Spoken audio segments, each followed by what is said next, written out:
Greetings, External Nation. This is Les Pedrogi from AskAPI.org. And you're listening to my old friend, Rob McConnell, on the External Radio Show, heard exclusively around the world on the Talkstar Radio Network.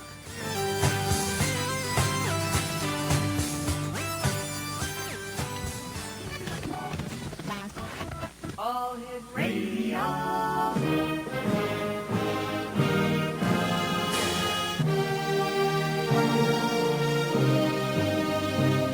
Welcome to the X Zone, a place where fact is fiction and fiction is reality.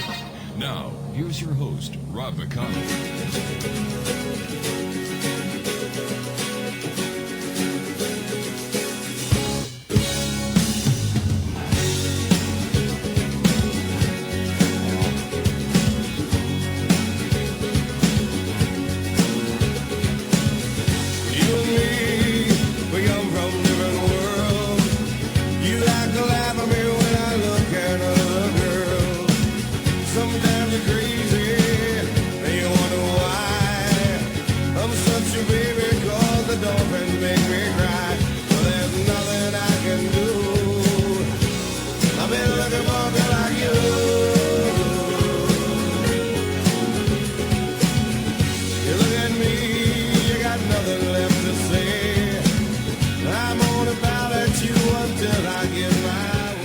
Welcome back, everyone, and this portion of the X Zone is being brought to you by Douglas James Cottrell. Visit his website at www.douglasjamescottrell.com. He has some super articles there. He's got some books. He also has a new series on the year 2012. That's at www.douglasjamescottrell.com.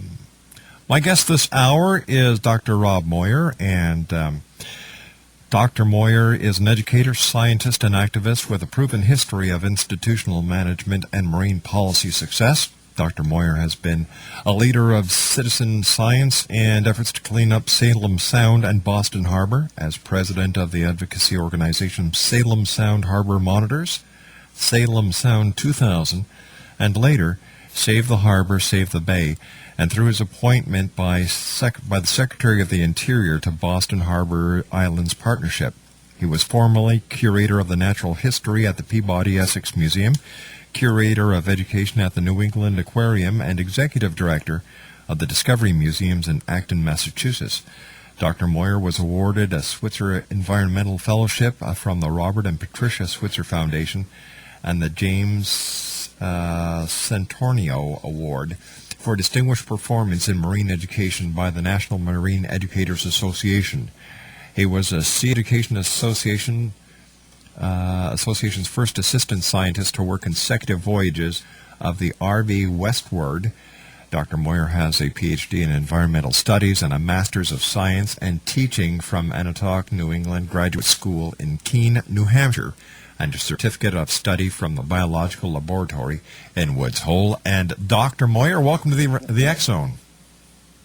Thank you for the fabulous introduction. My goodness. You are a very distinguished person, and we're very happy to have you with us here tonight, sir. Your organization is called Ocean River Institute. I was wondering if you could tell us a little bit about it.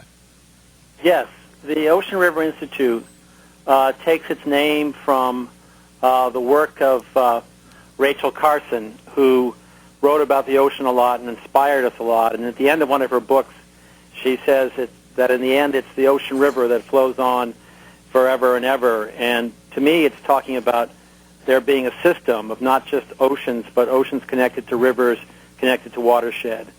And we help the people who are living closest to the natural resources, the oceans, the rivers, the shores, and help them to be guardians of the environment.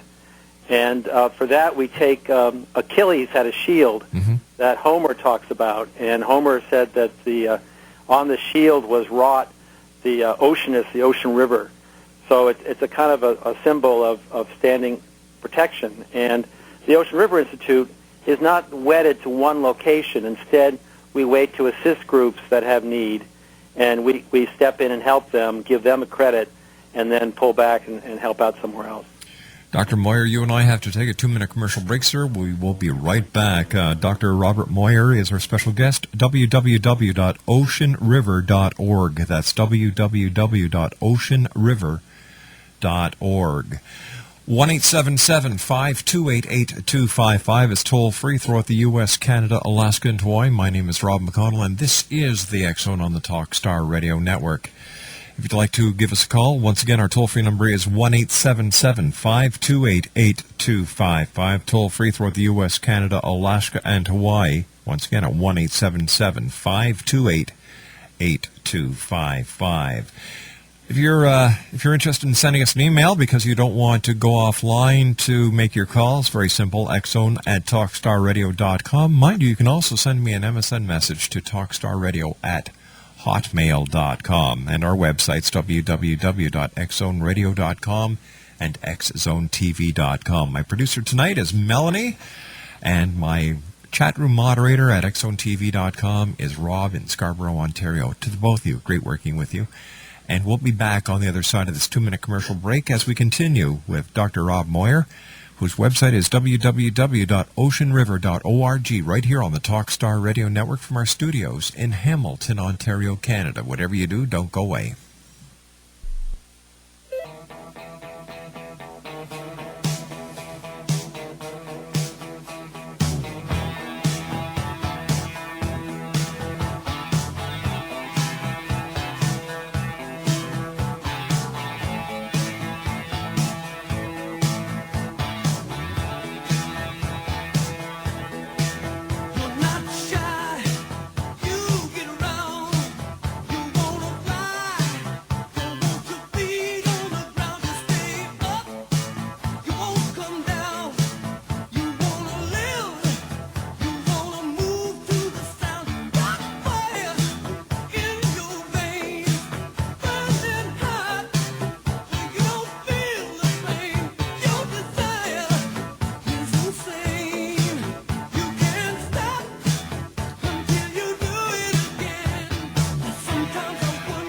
Welcome back, everyone. Last Friday we had Brian O'Day on the show. He's the author of High, Confessions of an International Drug Smuggler. He was on CNN this morning, and he did a fantastic job. And if you'd like to visit Brian's website, it's www.brianodea.com. That's www.brianodea.com. My guest this hour is Dr. Rob Moyer, and Dr. Moyer, why hasn't there been more done to save the Earth after nearly 3 decades of hoopla since the first Earth Day? Don't people realize the trouble we're in? Yes, people are very aware of the degradations to the environment they see happening all around them. And I think our mistake, and I was a high school student during the first Earth Day, and back then, we were going around saying, think globally, act locally. Mm-hmm. And we tended to think a lot about the big picture, and then we ended up being locally stupid or not locally in tune with what needed to be done on the local level. And that's where the changes really have to take place, is at the local level. So our approach is instead to listen locally, think, and then act locally. And if all of us do more of that, the whole world will be better. And so I think that's exciting that there's many things that can be done. What can we do on a local level to save the oceans? Well, of course, your lifestyle choices are important. That you don't throw pollutants or toxins mm-hmm. into the ocean, or put things down street drains that are tied to the rivers that are tied to the sea, and also, people need to speak up for issues they see going astray. And too often we rely on government to make sure that businesses and large users are doing things appropriately. And the way we cleaned up Boston Harbor was we created a barely restrained raucous mob of individuals who became the spokesperson for cleaning up the harbor and justified that we had to pay more for our water rates to get the harbor cleaned. So it's important that people work together. In the case of Boston Harbor, it was one lawyer who noticed that it was really gross what he was running in, But he knew all the judges in town. He knew he could call a judge, and he knew which judge would act. And so he called that judge, and the judge acted. He closed all the hookup of sewer lines for a day until they made him take it off.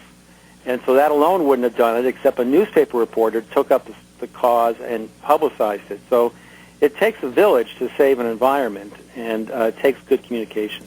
So basically, what we need to do is to have a neighborhood watch system around our water supplies. Absolutely. Because people like learning what's the heartbeat of the water supply, what's natural. Mm-hmm. So when they see things going astray, like a slick on the water, it gets reported. Because actually, the citizens are the eyes, the ears, and the voice for the government. And we have to get involved. Absolutely.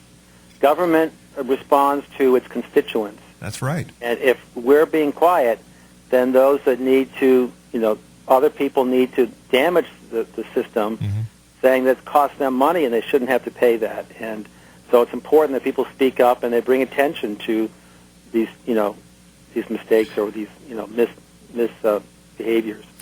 Doctor, what are other communities doing to help save the oceans and the water?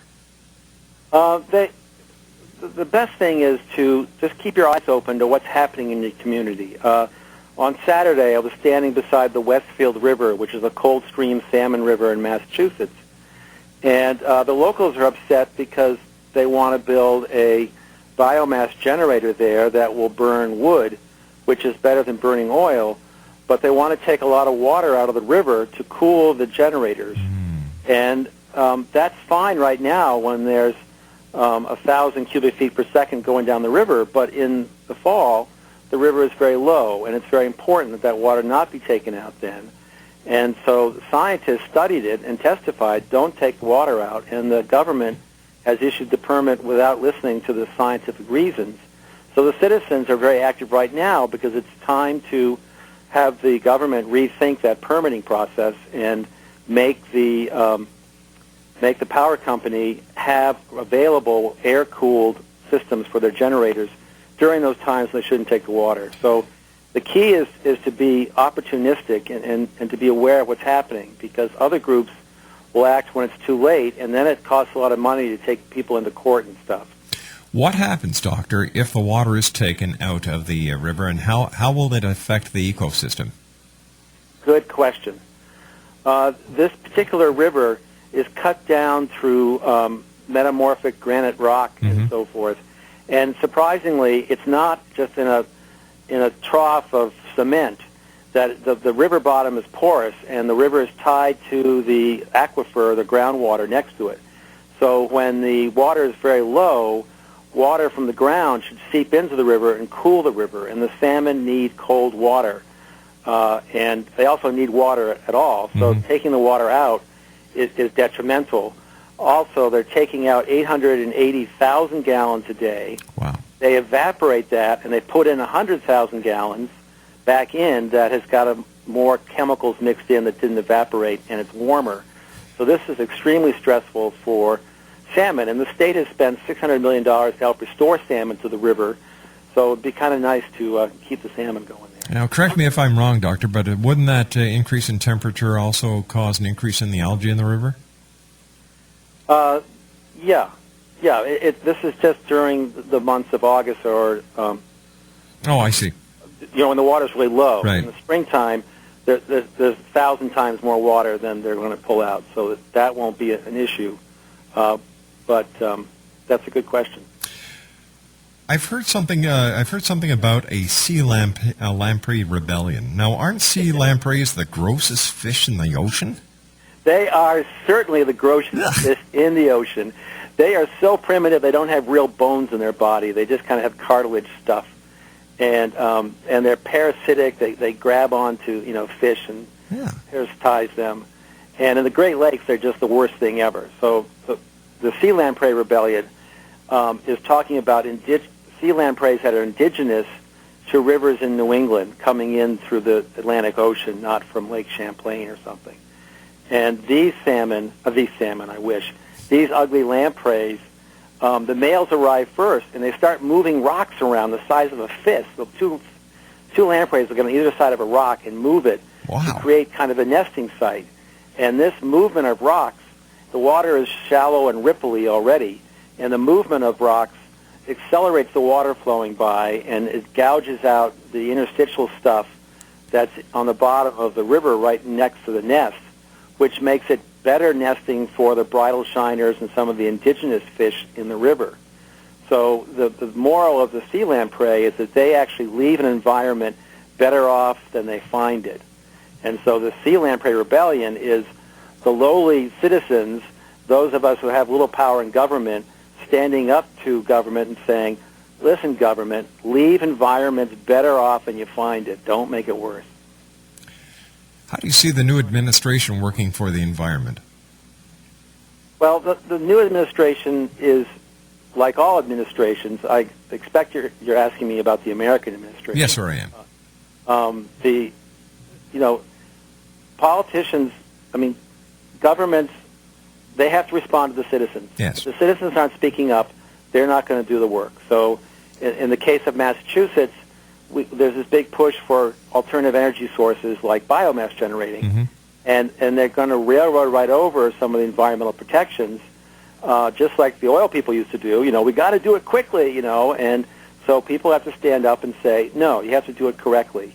And it's the same thing at the federal administration, that those things that are being spoken out for, you have to make it politically appropriate for politicians to hang in there. Are you seeing positive changes when it comes to the environment, sir, or are you seeing just a lot of spinning wheels? I am seeing lots of positive changes. Of course, the new administration brought in Jane Lutsenko to head up NOAA, and that she is just a fantastic biologist. So it's so exciting to hear the intelligence coming out of all the different committees. Salazar, the Colorado senator who is Interior and stuff. But also, people are standing up. People are noticing, and they're speaking up, and it's a steady progress. And unfortunately, it's just that when you aren't looking, someone's going to go in and develop, and suddenly you've lost something. So those are disappointments. And we're discovering, like, plastics are long-lasting, and they're not very toxic, except they break into tiny little bits. And they're finding in the albatrosses in the middle of the ocean on these far-flung islands that their bellies are full of plastic. Oh, gosh. And that's making them more susceptible to problems. And this is also an issue with fish, that little fish eat the plastic, eaten by the big fish, and so forth. So we keep discovering new things that all goes back to an ethic of, guys, don't put garbage in the ocean. You got to use plastic, recycle it, and not let it get out there.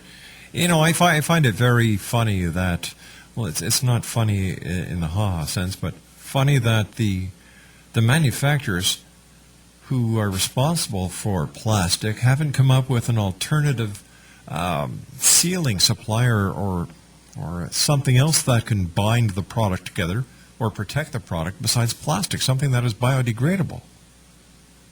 Yeah. Because I've heard stories about seagulls or other birds around the water that get these beer can plastic things on their feet, and God, it's a mess. It's just truly a mess. Dr. Moir, you and I have to take a commercial break, sir. We'll be back after the news. Dr. Rob Moir is our special guest. www.oceanriver.org. That's www.oceanriver.org. I'll be back on the other side of this commercial break with Dr. Rob Moir as the X Zone continues live and around the world on the Talkstar Radio Network from our studios in Hamilton, Ontario, Canada. X Zone Nation, don't go away. We'll be right back.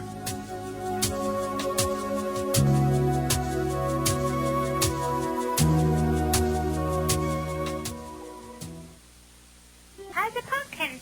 You were a pumpkin. How's a pumpkin? A big orange pumpkin. A big orange pumpkin. And were there a lot of children out there? Not so much. No? Did you get a lot of candy? Yeah, I got a lot of candy. Mommy's eating all the chocolate bars. Well, tell Mommy that's your candy, honey. Okay. Tell her. Stop eating all my chocolate bars, Mommy. Daddy's sick. Hi, this is Eric Rawls of Cosmoverse.com, and you're listening to Rob McConnell in the X Zone. Hi, this is Blade Runner, and you are listening to Canada's #1 paranormal radio show, The X Zone, with Rob McConnell. Hi, I'm Laura Sabrin of Feast to Fields Organic Vineyard in Jordan, and you're listening to Canada's #1 paranormal radio show, The X Zone, with Rob McConnell. Hi, my name is Lady Ashley, the White Witch of Niagara-on-the-Lake, and you're listening to Canada's #1 paranormal talk radio show, The X Zone, with Rob McConnell. Welcome to the X Zone, a place where fact is fiction and fiction is reality. Now, here's your host, Rob McConnell.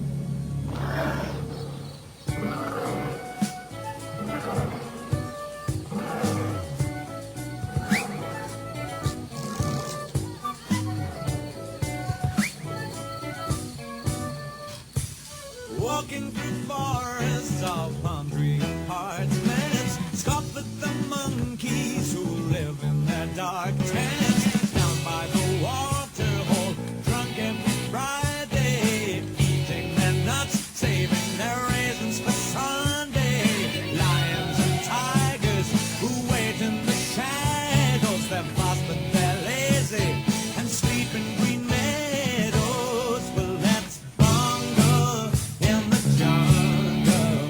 Well, that's alright by me. Yes, well, I'm a tiger when I want love, but I'm a snake if we disagree. Just say a word. Welcome back to the X Zone, everyone. My name is Rob McConnell. We're coming to you live and around the world on the Talkstar Radio Network from our studios in Hamilton, Ontario, Canada. 1-877-528-8255 is toll-free throughout the U.S., Canada, Alaska, and Hawaii. You can always send an email to xzone@talkstarradio.com or chat with us online using MSN Messenger.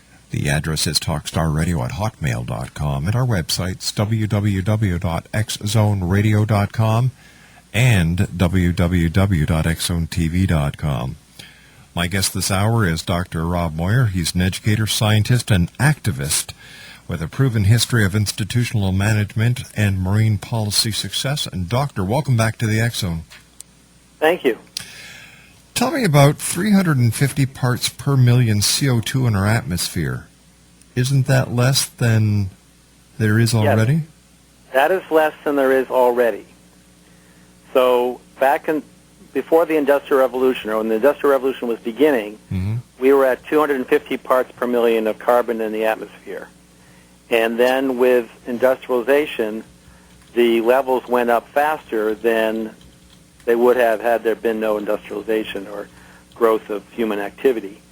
And at that time, scientists figured that, things were going upwards, and that, when it gets to 500, that's going to be really bad, But it turned out that was just an easy doubling of the 250 number, and so they would use that for their calculations. And in 1888, a Swedish scientist calculated that if the parts per million went up to 350, the temperature, or 360, I forget the exact number, that the temperature of the Earth would increase by 2 degrees, as according to the laws of thermodynamics. So recently, Jim Hansen is a renowned scientist here in the U.S., and he has been studying the planet and has realized, he's pretty sure that 350 is kind of the healthy level for the planet. It's sort of like our body temperature, and if we get much above 98.6 in our body temperature, things start going awry, and it's not acceptable just to have a nice round, easy, 100-degree temperature for us, nor is it acceptable to have a very high parts per million in carbon in the atmosphere. And so the ultimate goal should be to reduce our emissions to the point that the Earth can return to 350 parts per million. Tell me, Doctor, is global warming real, or is it a figment of everybody's imagination? Well, global warming is a tricky term. There's no doubt that the carbon and other gases are increasing in the atmosphere. And then there is this, greenhouse theory of how with more gases, the heat will be trapped in the Earth more, and it will warm up. So and as I told you about the scientist, he in the 1880s, Yes. he could calculate that, yes, the temperature of the Earth would increase with increasing carbon dioxide in the atmosphere. How is the present-day environment affecting the ecosystem in harbors and in areas that are close to major centers? I'm sorry, how is the what affecting the ecosystem? For example, pollution. How is pollution and the present environment affecting the ecosystems in harbors and in areas that are close to major centers that enjoy a lakefront or an oceanfront locale? Right. Wow, there are all kinds of ways. You know, you mentioned earlier algae possibly blooming with warmer water. Algae and things like that bloom with increased nutrients. And so when you get more effluent coming off of city streets, it can lead to more detrimental growth of stuff in the harbor. We have a problem with these long-lasting toxins. The latest one is the fire retardants that we put on our clothing and stuff and fabrics to keep from burning.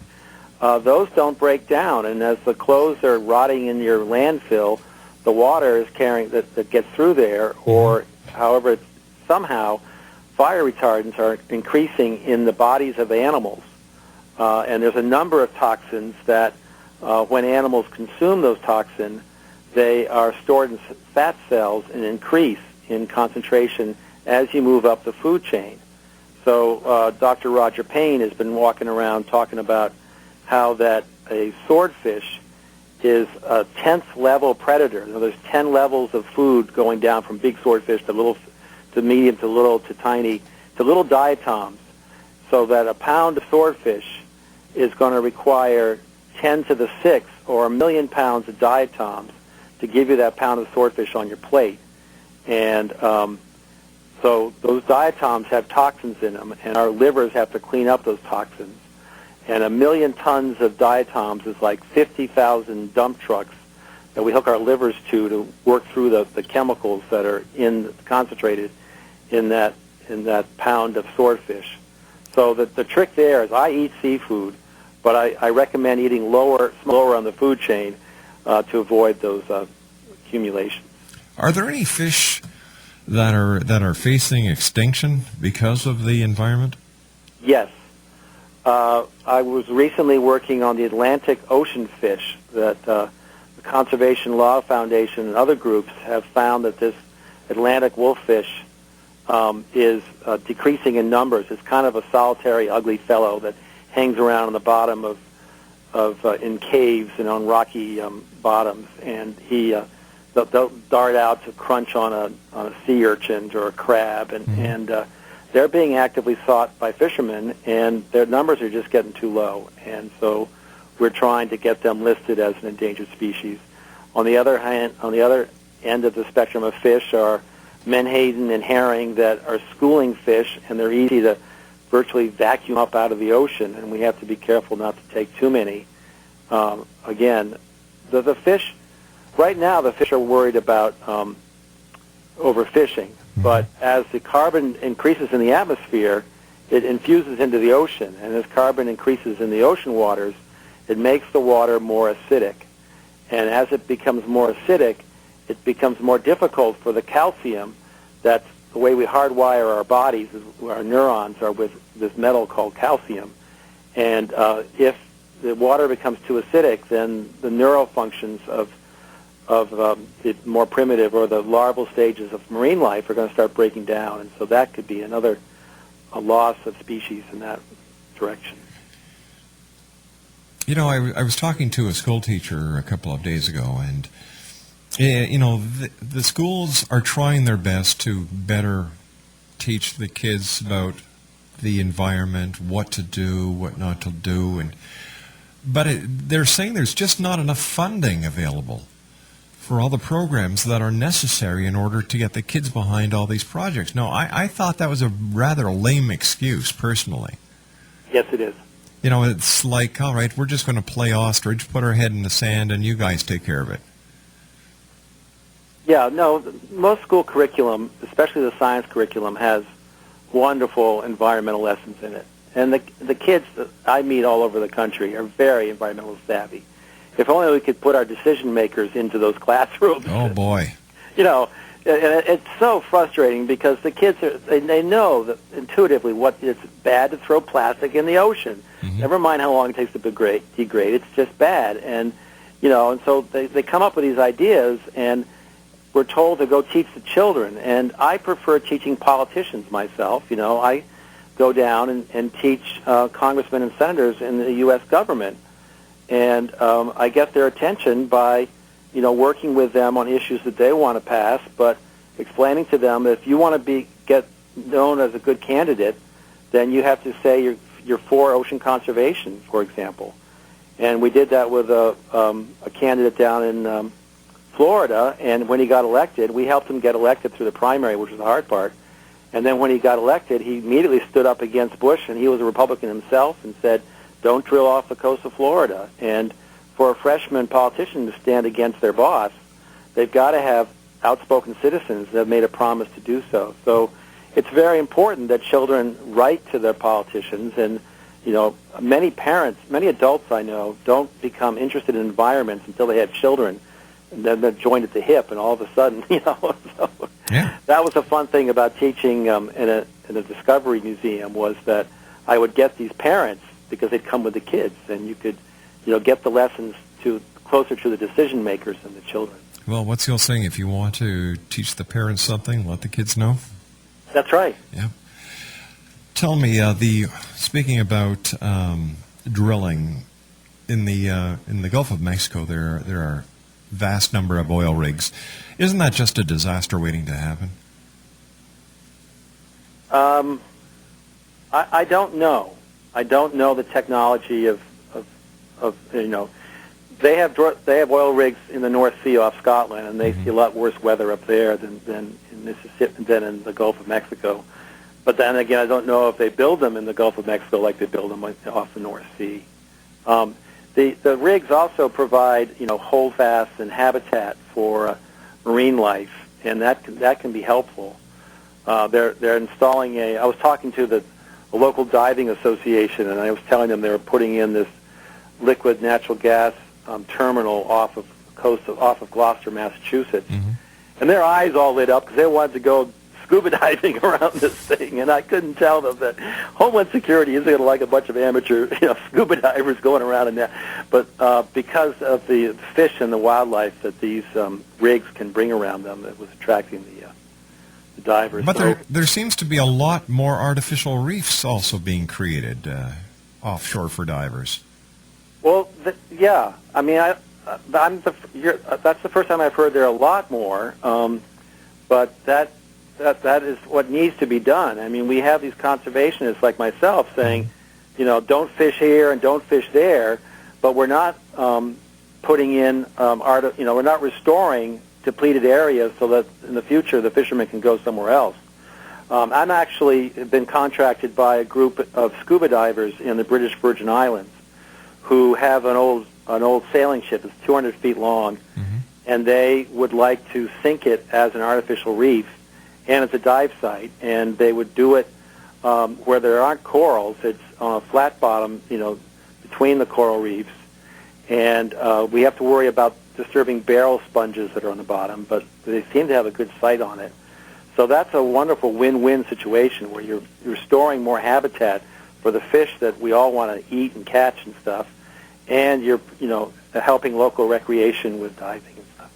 There's a group of citizens in British Columbia that they were able to get their hands on the fuselage of a DC-9, and they sunk it in order to create an artificial reef for fish. Reef. Yeah, and I understand the United States Navy has also deliberately sank a number of ships in areas that have been bid for by different states and different locations for artificial reefs as well. Oh, really? Yeah. As long as they clean them up before they sink them, that's great. Oh, yeah, there was an entire show on Discovery about it, and they go left, they just go right through the entire ship. It takes months in order to make sure that ship is prepared properly to become a reef. Yeah. That's excellent. Yeah. They Doctors, also took one of the stadiums in Baltimore, Memorial Stadium, and they took the cement from that and put it out for to grow oysters on in Chesapeake Bay, and so that's kind of cool too. Doctor, stand by. You and I have to take our final break for this hour. Dr. Rob MOIR is our special guest. His website is www.oceanriver.org. That's www.oceanriver.org. You know, the planet is everyone's home, so everyone is responsible for keeping this planet safe and sound and healthy. Contact your local marine habitat, your local government agency, your wildlife and stream management people. See what you can do to help make a difference in the world's ecosystems and environment. After all, if you're not part of the solution, you're part of the problem. When I come back from this 4-minute break, I'll continue with Dr. Rob MOIR as the X Zone continues live and around the world on the Talkstar Radio Network from our studios in Hamilton, Ontario, Canada. Don't go away. We'll be back right after this break.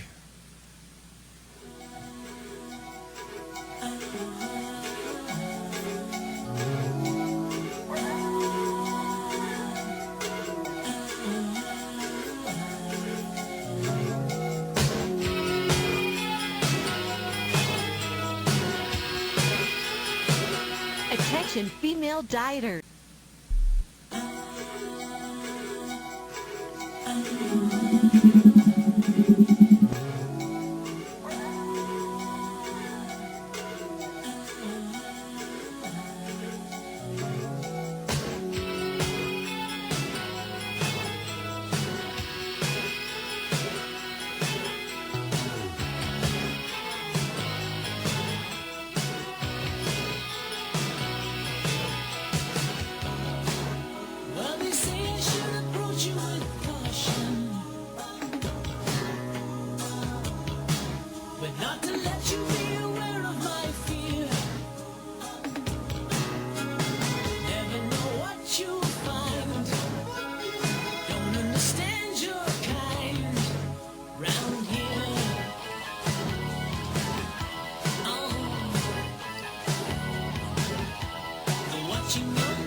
They look so radical. Hearing your words, they sound fanatical. Something inside reveals you're magical.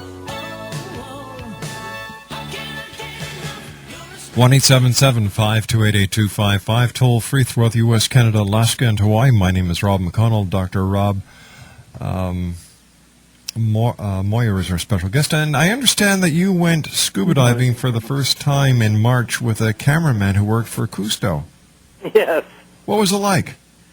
I snorkel a lot, and I didn't want to go scuba diving because it hurts my ears when I go down about 30 feet. I feel the world closing in on me, and yet I was working with the people in British Virgin Islands to sink this sailing ship as an artificial reef. And one of the dive shops said, "Oh, come on out, and I'll take you down." And he kind of kidnapped me and put a scuba on my back and had me try it out in the swimming pool first. And then we marched off the back of a boat and off onto a reef. And the trick was that they had a rope hanging down with knots in it every 3 feet down the rope. And I would go down one knot and with the instructor and have my hand on my nose and blow into my head and equalize the pressure, and then go down another knot. And if it started to hurt too much, you'd go up a knot and blow into your nose and stuff. So as long as there's a rope hanging down, I can go scuba diving. And it was amazing being down there and the freedom of it. But the process is one that one has to learn how to do. Doctor, quickly, what can is there an ABCs that you can let our listeners know what they can do to make the waters, both the natural water streams as well as the ocean, better places for one and all? Yes, and it goes for all kinds of the environments, and making our environment's a better place to live. And it's really 3 steps. It's just listen locally. What do you see? What are going on? Some of the best conservationists are sportsmen and hunters that are out there on a regular basis, and they see stuff. And so then think about what you're seeing. Is it significant? Is it a change that is it not normal? And then act locally. Don't try to save the whole world, but just specifically to that one thing. Is there one pipe that's got stuff coming out of it, or is there an unusual animal lying on the side of the road? What? And I guess communicate it. So I used to be a science teacher, and science was observing, recording, communicating, and questioning. And that's pretty much how we're going to, make this place a better place to live. Doctor, I want to thank you so much for joining us tonight. Thank you for all the great work that you're doing, and we look forward to the next time when we meet here in the X Zone. Thank you very much. Good night, sir. Dr. Rob Moir, his website is www.oceanriver.org. That's www.oceanriver.org. When we come back from the news at the top of the hour at 6.5 minutes past, we're going to be joined by Shauna Godfrey. We're going to be talking about International Day of Families in May, National Purposeful Parenting in July, and we're also going to be talking about children with ADD and a lot more. After all, this is the X Zone on Talkstar. Don't go away.